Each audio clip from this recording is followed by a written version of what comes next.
Breaking news. अमेरिकी सेना का वेनेजुएला में बड़ा सैन्य ऑपरेशन, राष्ट्रपति निकोलस मादुरो हिरासत में। Washington, Caracas. वेनेजुएला से इस वक्त की सबसे बड़ी खबर आ रही है। अमेरिकी सेना ने एक बेहद गोपनीय और बड़े स्तर के सैन्य अभियान के बाद वेनेजुएला के राष्ट्रपति निकोलस मादुरो को हिरासत में लेने का दावा किया है। अमेरिकी राष्ट्रपति डोनाल्ड ट्रंप ने इस पूरे मिशन की पुष्टि करते हुए इसे ऑपरेशन एब्सोल्यूट रिजॉल्व का नाम दिया है। मुख्य घटनाक्रम: मादुरो और उनकी पत्नी गिरफ्तार। अमेरिकी सूत्रों के अनुसार इस ऑपरेशन के दौरान न केवल राष्ट्रपति मादुरो बल्कि उनकी पत्नी सिलिया फ्लोरेस को भी पकड़ लिया गया है। इस नाटकीय घटनाक्रम के बाद वेनेजुएला की राजनीति में बड़ा भूचाल आ गया है।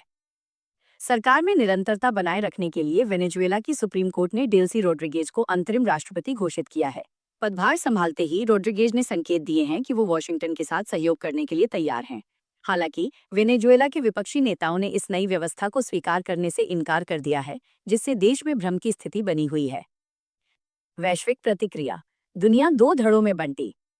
इस सैन्य कार्रवाई के बाद अंतर्राष्ट्रीय स्तर पर तीखी प्रतिक्रियाएं देखने को मिल रही हैं। विरोध: रूस, चीन, ईरान और फ्रांस ने इस कार्रवाई की कड़े शब्दों में निंदा की है। इन देशों ने इसे अंतर्राष्ट्रीय कानून का स्पष्ट उल्लंघन और किसी देश की संप्रभुता पर हमला बताया है। मध्यस्थता की मांग: स्पेन ने शांति की अपील करते हुए मध्यस्थता का प्रस्ताव रखा है, जबकि जर्मनी ने जोर देकर कहा है कि समस्या का समाधान सैन्य नहीं बल्कि राजनीतिक होना चाहिए। रणनीतिक चिंता: विशेषज्ञों का मानना है कि इस हमले के पीछे वेनेजुएला के विशाल तेल भंडारों पर नियंत्रण पाने की अमेरिकी मंशा भी हो सकती है। ग्राउंड रिपोर्ट: वेनेजुएला में मानवीय संकट। जमीनी स्तर पर वेनेजुएला के नागरिकों की स्थिति अत्यंत दयनीय बनी हुई है। राजधानी कराकस सहित कई हिस्सों से निम्नलिखित रिपोर्टें आ रही हैं। 1. ब्लैकआउट: देश के बड़े हिस्से में बिजली की आपूर्ति ठप है। 2. किल्लत: भोजन, दवाइयों और जीवन यापन की बुनियादी वस्तुओं के लिए हाहाकार मचा है। 3. संपर्क टूटा: इंटरनेट और संचार सेवाएं बाधित होने से लोग अपनों से संपर्क नहीं कर पा रहे हैं।